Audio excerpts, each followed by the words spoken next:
That was an interesting little lag between my record and your record. So we'll see how that all lines up at the end of the day. Should we do like a hand clap like here? Like 1, 2, 3, clap. Oh shit. But we didn't clap at the same time anyway. So you know what? I'll figure it out. That's why I'm the best in the business. Okay. That's right. All right. So I have a couple concerns. What are you on about? Uh-oh. Well, you have concerns. Yes. I'm concerned that you're concerned. No, here are my concerns. So I'm ill prepared for today's episode. And I'm wondering if we should almost completely flip it. Well, all right, caveat. I'm ill prepared and I have lots of angry thoughts right now. Oh, that's great. Oh, good. Actually, I have a list, and I want to play a word association with you since you're kind of riled up and angry. So I'm going to give you a word or two, and you give me a word or two, and that's it. Back. Okay. But before we do that, I also want to propose that since I am ill-prepared, and apparently you have show material, that we completely flip the script, and I say, Kevin, what are we going to talk about today? Oh, I like it. Okay. Well, Bob. All right. So let's pretend that I didn't say that.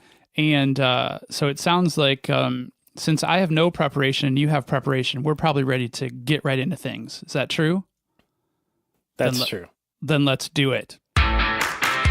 You are listening to the Bob and Kevin Show with Bob Beattybar and Kevin Gishesky. Each week we cover relevant tech and social issues related to technology.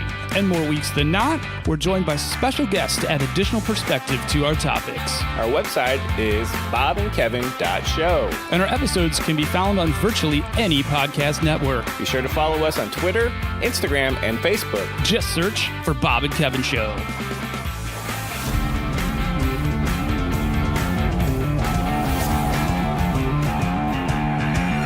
All right. Hey, Kevin, what are we talking about today? Well, Bob, I'm glad you asked. Today we're going to do a little word association, and then we're going to kind of do a little thought experiment about recording. And that's kind of, I'll just leave it loose like that. And we'll just kind of go back and forth there. And then, maybe we'll probably meander through the different topics and whatnot. So that's what I think we'll be doing today. What do you think? Well, since I'm ill-prepared, I should drink. So here we go. This is for all our listeners at home. Hopefully that was a little... Oh, that sounded good. ASMR for everyone, or whatever that acronym is for freaky audio things that kids do these days. So, nice. So since it was your first time doing the audio intro, I'm Bob, and you are... Oh, yeah, and I'm Kevin, and I forgot to do that. Dang it. See, that's why you're the best in business, Bob. It's okay, man. It's a tough gig. The other guy. Bob and the other guy show.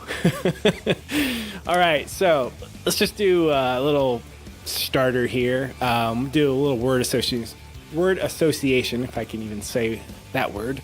So I'll say a word or two, like a phrase, and then I just want a real short, succinct reaction word or phrase back. So basically the first thing that comes into my mind. Yeah, so if I say hot dog, you might say wiener. There you go. Okay. See. All right. So the first phrase here is... I hope they're all that easy. Folding phones. Complete waste of time. All right. I can't disagree with that. Blockchain. Am I supposed to elaborate more? I mean... Nope. You tell me. Okay. Oh, I see a theme. So you said blockchain for those listening and following along at home. And I'm going to go with complete waste of time. Okay, you're 2 for 2 with that response. Okay. I did mention in the open that I am angry. So here we go. Yeah, this is good. This is great podcasting material. All right, the next one is AI/machine learning. Frightening. Ooh, very good. All right, the next one is tech patents. Oh boy, tech patents. You got to do it fast, Bob. I know, but the first thing that came to my mind was complete blank. So obviously I've never filed for any. I don't necessarily believe how enforceable they are. So I'm going to go back to my standby. Complete waste of time. All right. We're going to loop back and discuss these, right? Certainly. Oh, okay. Military and tech companies. End times. Okay. Facebook. End times. Social media. Signs of the end times. Okay. All right. Let's go ahead and rewind, and we can kind of go through some of these here. And then I've got another kind of juicier topic we can maybe get into on the right side of this conversation. So let's go back to folding phones. I believe you said, what was it again you said? Complete waste of time. Complete waste of time. So I was watching Can some I add YouTube. some follow-up? So were you watching the same YouTube that I was today? I don't know. I don't know. Maybe. Did you hear Alex and Joe talking about folding phones by any chance? No. I was listening to that episode, but I must have missed that particular portion. So lay it on me. So, one of our, I don't know, it's not podcast inspiration, just kind of general inspiration for me, Joe Rogan. He is friends with Alex Jones, very polarizing figure, controversial. And Joe decided to invite him back on the podcast today. They talked about all kinds of crazy shit. But one of the things that they talked about, Alex believes that there's aliens all around us, and there have been for decades, if not centuries. And he has proof. Alex Jones has proof that there's blueprints and all kinds of information about space aliens and folding video screen technologies and artificial intelligence headsets. Been around since the 70s. So they did talk about folding technology today. So basically, anything we think we just invented is actually alien technology that we've had for decades. First of all, that guy's batshit crazy. Second of all, there's some compelling stuff about technology and stuff being withheld, if I can partially wear my tinfoil hat, but folding cell phones have no value to me whatsoever. So sorry. And they weren't invented in the 70s. Probably not. And if they were a complete waste of time then as well. So, if you rewind to the phone, take the folding out, the original phone didn't even have a screen. At one point in time. At one point in time, we decided to put a screen on a phone and call it a cell phone, I suppose. Though not because of the screen, because that would have been a little LCD screen. But anyway, so now somehow, some reason, we need folding phones, which we've had before. I offer you the Motorola StarTAC and a variety of other, what we call feature phones. Well, I heard the Razr is coming back as a foldable screen phone. We can't forget the Razr. I think everyone had a Razr who was anybody. So I see a utility in folding phones, but I don't see a utility in a folding screen. So if I were to say, Bob, I have a new folding television that you're going to put on your wall, you would say, when would I fold it after I originally unfold it? All right. So a folding phone screen might only be useful when I need to fold it, which is, I guess, when I want to put it in my pocket or something like that, right? I mean, I'm just thinking out loud here. I guess if it folds, you're going to put it in your pocket folded. Oh, God. Okay. I just don't, what problem are we solving is what I'm trying to get to. What problem? Damn kids do not need folding phones. I really don't. Nah. What is the problem? You tell me. What is the problem? Well, the problem is we don't have a problem, which is the problem. So I think, did you follow that one? Everyone at home, we might need some paper. I just did the mind blown emoji in real life. And, I think we do this in programming sometimes, and we call this pre-optimization, when we want to scold each other for doing something, ahead of time when you don't really need it yet. We call it Yagni. You ain't going to need it. So what problem are we solving? Or are we just going, ooh, I want to be to market first to this thing that might be useful? I mean, this is like putting a a screen on your vacuum cleaner. I mean, yeah, cool, awesome. But why? Do we need that? Well, all right. So before I make my next statement, since I've deemed you the driving personality of the episode, can you drop in the disclaimer here? Yes, the thoughts and opinions of the Bob and Kevin show are solely the thoughts of Bob and Kevin and not their current, former, or prospective future employers.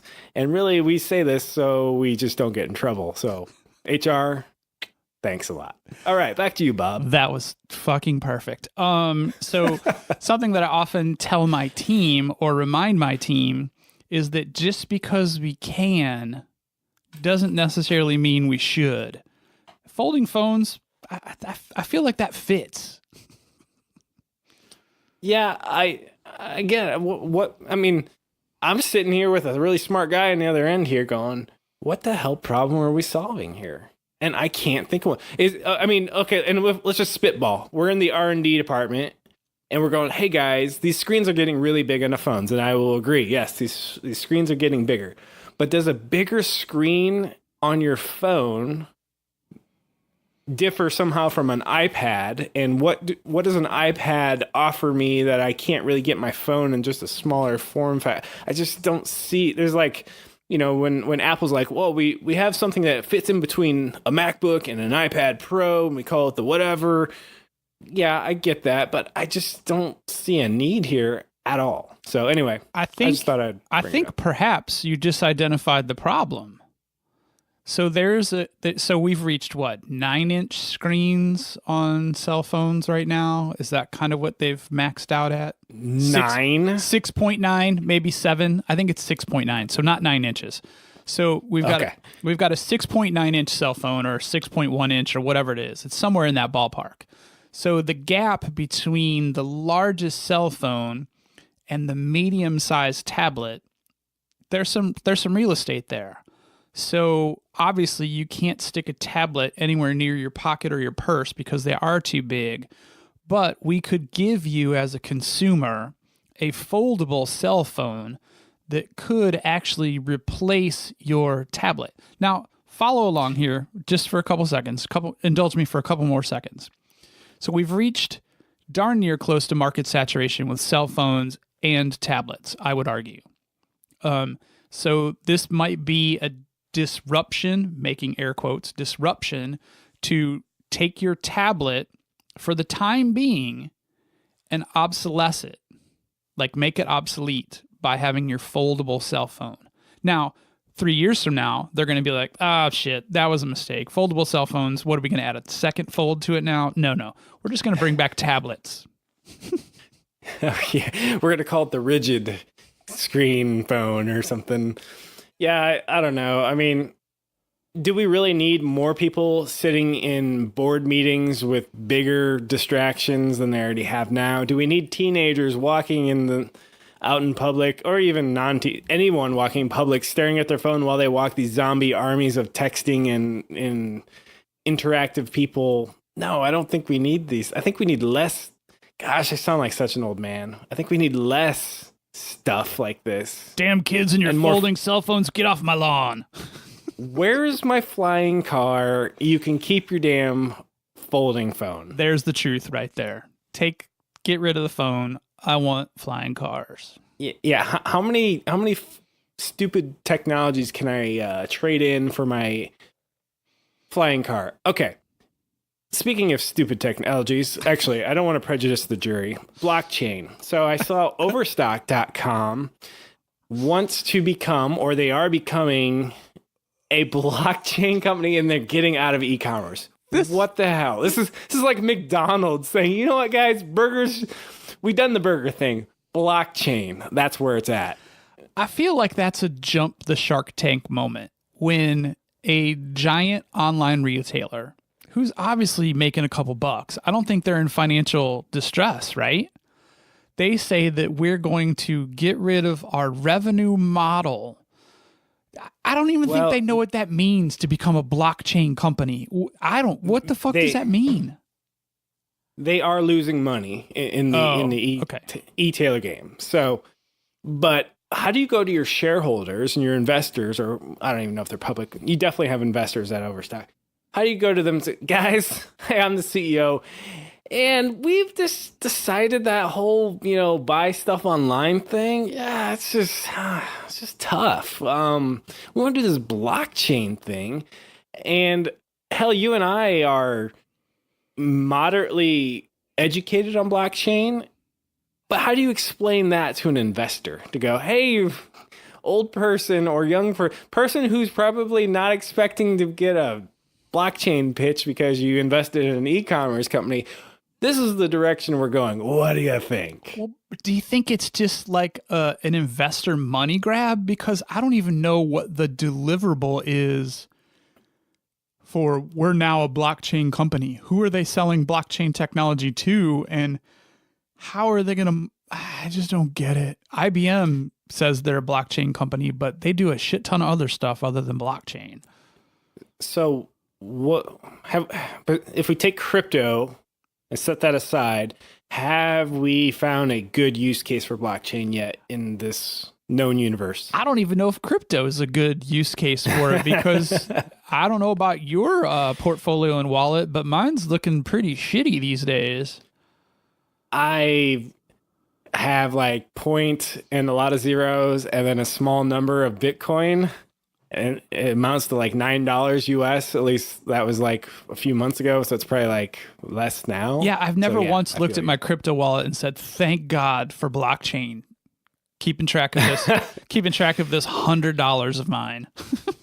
Well, and I saw another headline today that is something to the effect of, will blockchain solve government inefficiencies? I'm like, no. Blockchain's not going to solve anything. It's going to melt the planet. And besides that, the 51% attack, somebody gains control of the nodes, you can determine what truth is from a digital standpoint. Nope, that transaction didn't happen. Wow, and we were talking about controlling the truth last week, and we didn't even bring up blockchain. That's pretty impressive. For anybody who missed last week's episode, the Flat Earth is the title of it, and apparently that is one of the best clickbait titles of all time. Our now defunct YouTube channel that just houses audio uploads of this podcast because we just decided to keep that enabled. It was one of our gangbusters YouTube episodes last week, and it even had like 6 comments, which is crazy.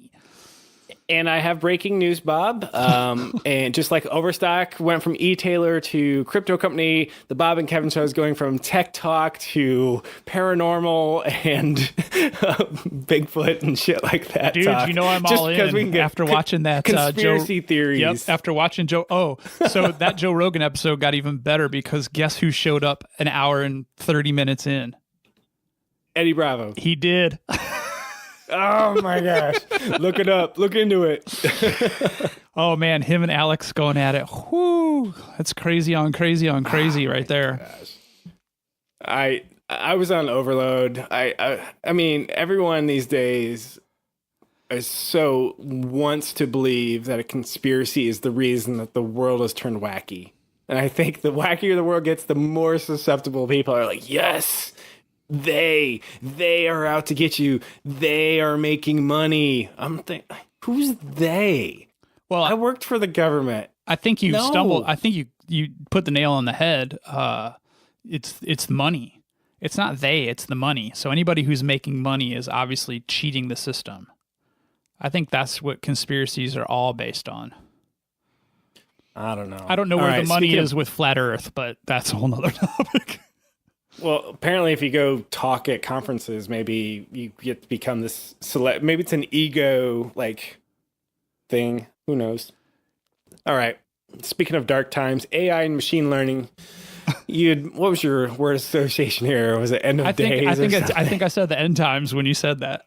Oh no, I said terrifying for that one. That's what I said for that one. And then the next 2 were end of days. I still think we're into AI and machine learning are just buzzwords in marketing. And if those things ever actually get put into military applications or determining whether or not your passport gets, accepted. The reason I picked passport, by the way, because the State Department screwed up one of my kids' passport applications this week, and they required of him 5 documents from at least 5 years ago, things like your draft card, your driver's license, and this person would have been under the age of 13 during those times. So thank you, government. Please just keep dumb humans behind the wheel. There you go, Bob.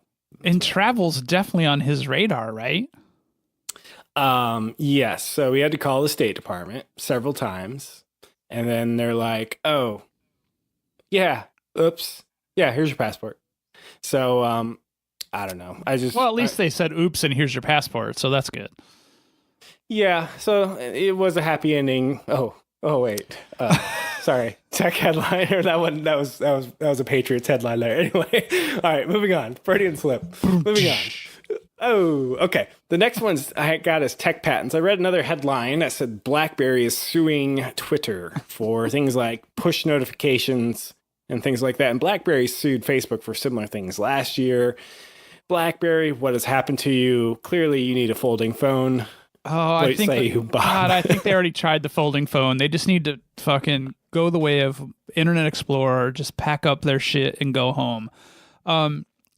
That's like in the phone industry, that's a whole thing too. It's like, hey, we're going to sue you because you have a sliding unlock button. It's like, come on, UX is not infinite, first of all. And push notifications, BlackBerry is going to try to like save their bottom line by suing somebody over something that's used almost ubiquitously now throughout web technology, period. So right now in the hardware game, we've got Huawei, we've got Samsung and Apple all suing the snot out of each other for different reasons, for patent reasons. But I don't even know, is there an international patent office? I mean, I know there's one in each country, but do you know, is there like an international one? Clearly run by Alex Jones or somebody, but... Oh, that's where we need these damn interns, because that would be something great for them to tell us. Yeah. And, that's a good thing. Bob, you want to plug an intern job for the Bob and Kevin show? You got to do it on the spot. Hey there. Are you looking for an exciting job opportunity where you get to work with 2 on-air professionals, helping guide and direct the outcome of every weekly episode? Well, do we have an opportunity for you? Just send us your name and a brief bio to @BobandKevinShow on Twitter. You can even email us, but that would be one of the things we need an intern for, because I can't remember our damn email address. It's probably like Bob or Kevin, not the all one word. You can say Kevin @BobandKevinShow, or wow, bam. Well, all right. Just hit us up on Bob, Twitter. If you're interested in that job, we're looking for interns today. Get all kinds of experience and what other... what's that credit that you get for doing nice things? Karma, yes. So that's a trick question. Apply Bob, today. What is the job? Can you explain it, or should I expound on it? You know what? I just did the bullshit radio ad. You can explain. So basically, and this is actually quasi-serious, and this is a totally unpaid no, it's super thing. serious. Okay, super serious. We basically want somebody to come on the show with us and fact check us in real time and tell us we're crazy, we're on point. Bob is totally schooling Kevin, and Kevin doesn't know what he's talking about, or vice versa. And we thought it'd be kind of fun, just an interesting show dynamic. So if you think you can keep us in line, maybe handle, social media, all 1 or 2 mentions in the course of a year, you should apply. Yes. Anyway, all right. And now back to your show. So we left off at, what did we leave off at? Patents. International Patent Office. So, I get pissed because somebody owns the patent for something stupid like a mouse click. So every mouse click that somebody does in the world, they owe me a royalty, or they create a device that allows mouse clicking, or the concept, you owe me a royalty. So there's got to be some sort of way to tell frivolous crap from the non-frivolous crap. Anyway, I just hate tech patents. I think we should just get rid of them, free for all. Yeah. Yep. I think I said they were a waste of time. Okay. All right. Speaking of waste of time, this topic. Moving on. Okay. Military and tech companies. So, well, this is in the reason relation to the Google thing, right? Google Maps and the military. Yes, but that was Act 1. Now there's at least an Act 2. Microsoft has a little revolt going on internally as well. And apparently there's some sort of HoloLens technology being developed. And I think it's based on like, I don't know. We're just going to go with HoloLens. This is why we need an intern to figure out what that actually means. Well, no, I think of that as along drone strike technology. So you have remote soldiers who are dialed in with 3D virtual reality technology, and they could, in theory, they could direct bots, avatars, if you will, to do their bidding from thousands of miles away, just like drone strikes. Yeah, and so having worked in the information technology part of the military, I mean, soldiers need computers with operating systems. So I there's a line where it's like, yes, I'm supporting the country to help the defense of my country. For me, the crossover point is weapons. It's when you start, if you're a company that wants to build weapons, and there's plenty of them, that's great. But I don't know that our Silicon Valley and or our Microsofts of the world should really be in that game. What say you? Well, no, this goes back to a topic that we talk about all the time, and it's just because we're making weapons.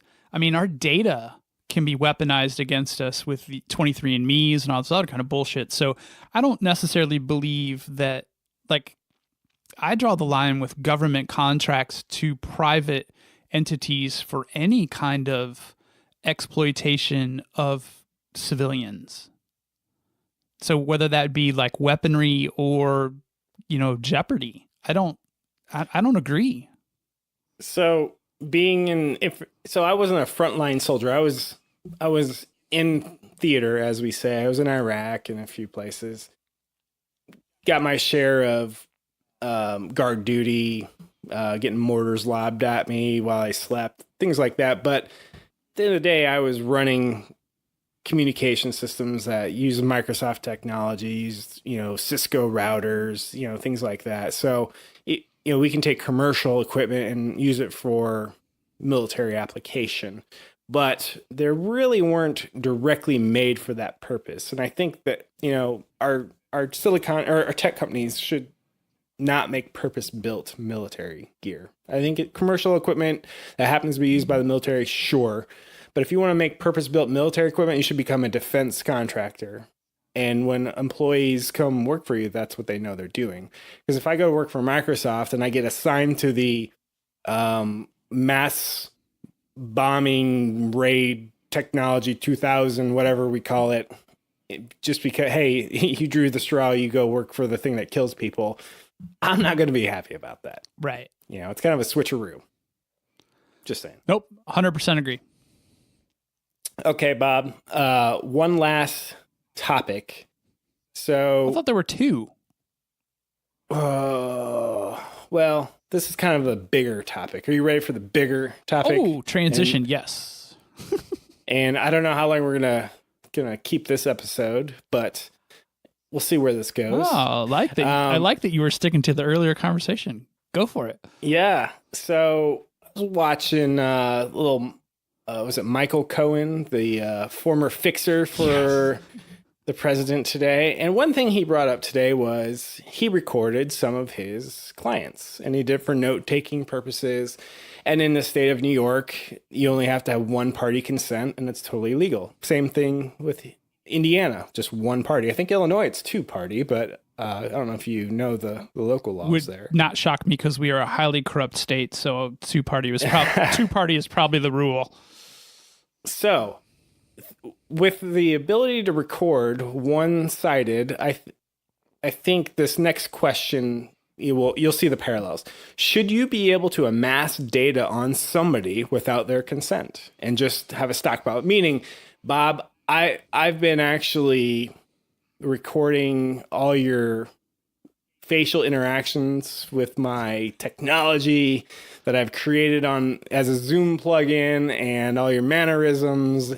And I made deals with all the apps that are on your phone, and they use my SDK to send me data about you, and I'm just putting it on my server back here. That's all I'm doing. And let's just start there. Should I be able to do that? No. And two things. So you're not using the data now. You're just putting it on your server, but that opens you up to a breach, which puts that information in the hands of somebody else.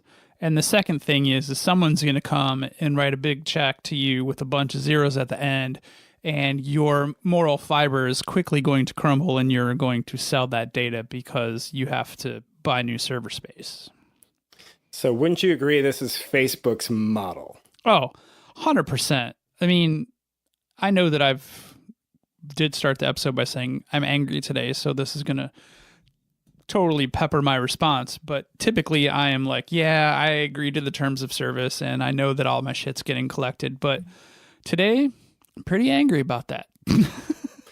So we're pretty sure Facebook, this is just like a Tuesday at Facebook, right? So, but think about TransUnion, Experian, Equifax, the credit bureaus. They've been doing this since probably, I don't know, 3, 4, 5. I don't know how long they've been amassing your financial history on you and me and everybody else here in America.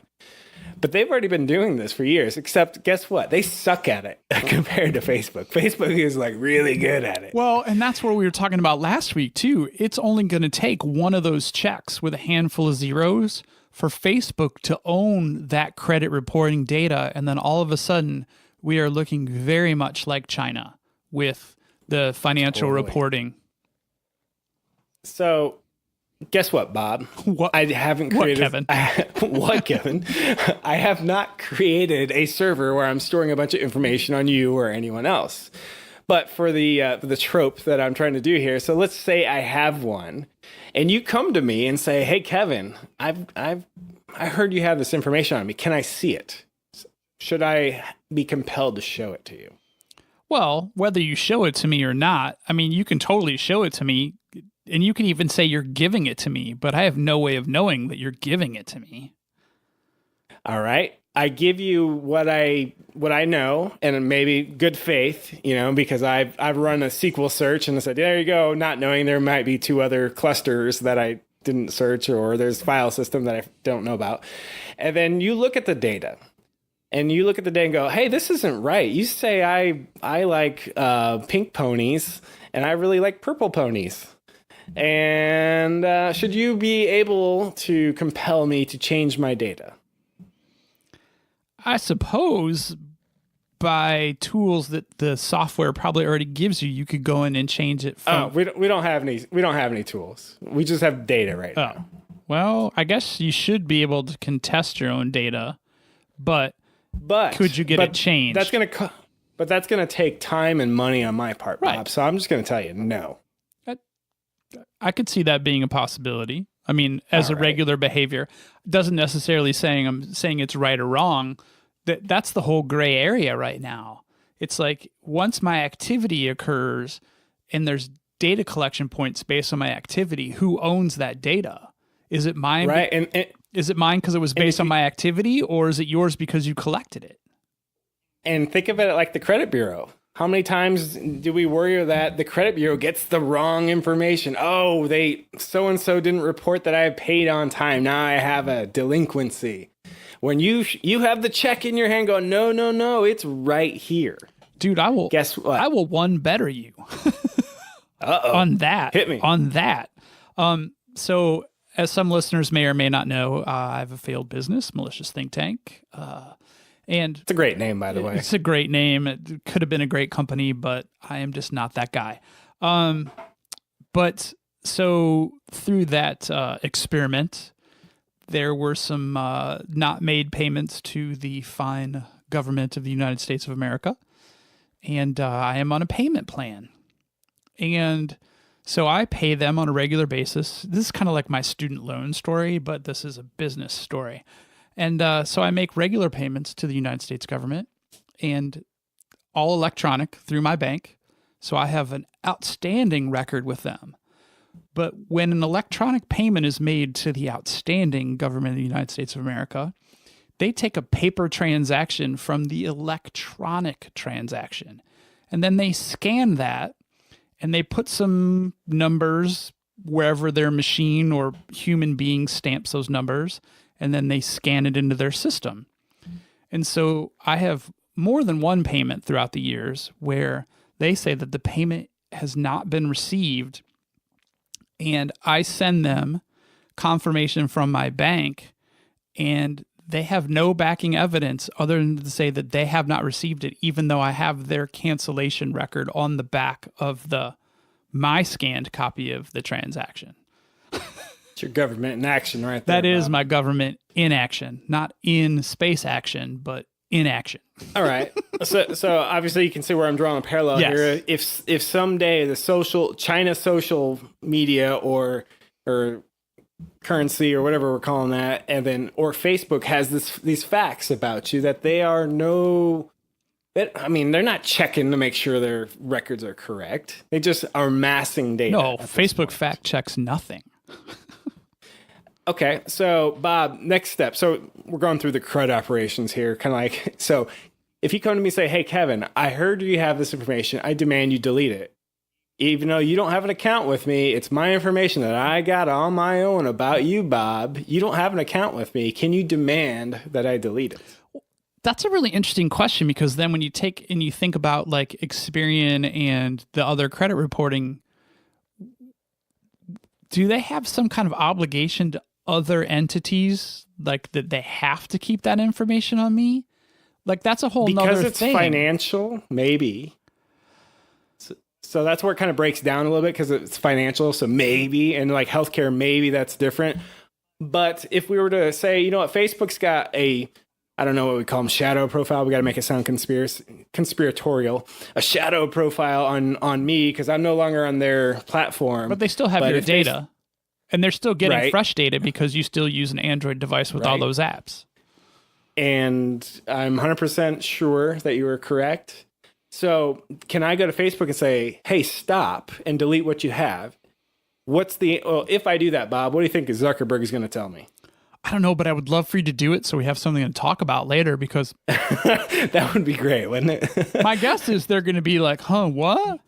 And then it's just going to go into the dead file. But this is a big deal. No, I'll get the standard. We just want to connect people. And then Sheryl Sandberg will give me that like head tilt and look right into the camera and be like, we're just trying to connect people here. We are nice. We're not the bad people here. In fact, you asking us to delete it makes you sound like you don't want to connect, Kevin. Is that really what you're asking us to? Yes, that is exactly what I'm asking you, Sheryl. But this is an important conversation, because in theory, not even theory, I don't even know why I said in theory, but this could be a wave of change, because if let's say that there's 7 point whatever billion, are we up to 8 billion now? I don't even know what the I don't know. I ran out of fingers and toes way long ago. Let's say it's 10 billion. Out of 10 billion people on the planet, if 5 billion of those are on Facebook and 2.5 billion of those want Facebook to get rid of all the data that they have on them and cease tracking it, that's a disruption. That's a giant shift. And I feel like if enough people were educated, they would demand that. So we've determined that all this is probably legal, right? I mean, would you agree that I can collect data on you, Bob? I can keep what I think is true and not true. I can be the gatekeeper of that. If you say, hey, that's wrong, I can say, oh, well that's let's you problem, throw legal not a in me problem. air quotes, though, because it's really the wild, wild west still.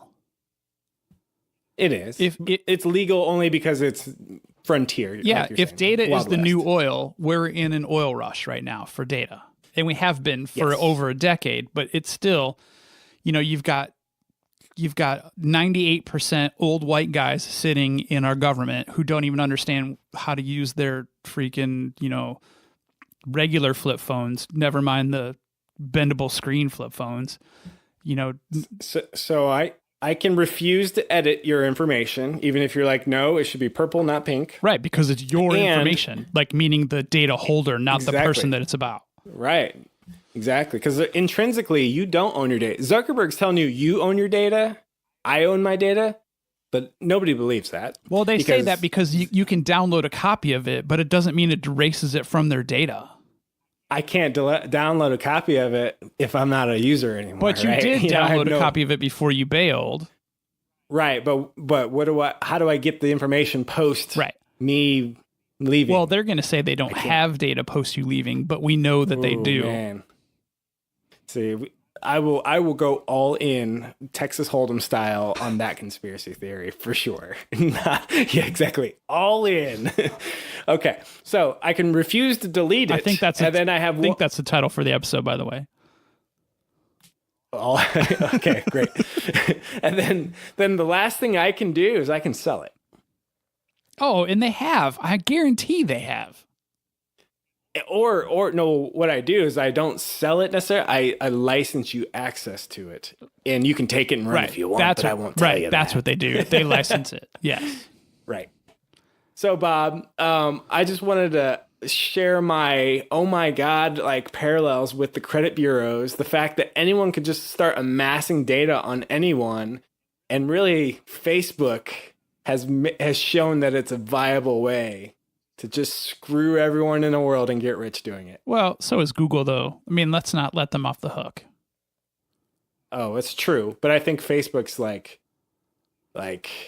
Ted Bundy of, the Charles Manson of data killing. But Google owns DoubleClick, mining. Right?